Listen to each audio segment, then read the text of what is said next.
So much for a September to remember. In one of the most highly anticipated meetings in recent memory, the Federal Reserve decided not to cut back on its $85 billion a month bond purchases. Why?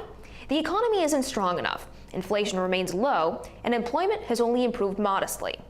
The Fed is also concerned rising interest rates could choke off the housing recovery, the biggest driver of the economy this year aside from car sales. Mortgage rates rose a full percentage point since May after the Fed signaled it could begin curbing its bond purchases later this year.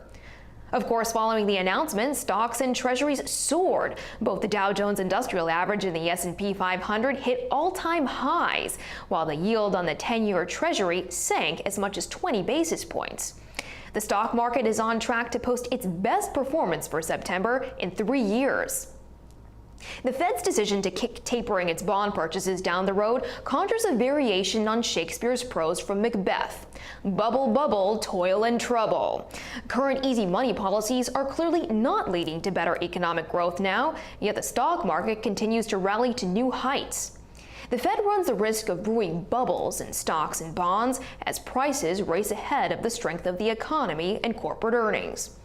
Letting bubbles fester for too long can cause stocks to crash and spell trouble for the economy. What's more, by continuing these easy money policies, it takes pressure off of Congress to enact policies to spur economic growth.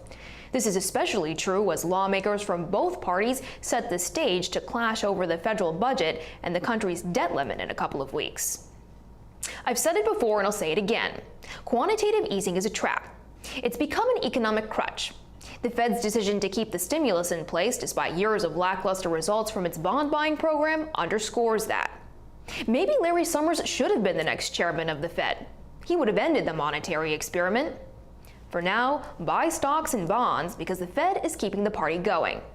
High-yielding stocks such as dividend stocks, utilities, telecom, and real estate investment trusts will be front-runners again. Home builders will also benefit as mortgage rates are likely to fall. If current Fed Vice Chairman Janet Yellen gets the nod for the next chairman of the central bank, the party could rage into next year and even as far out as 2016. But like all party goers who sip the spiked Kool-Aid, don't be surprised when the major hangover shows up.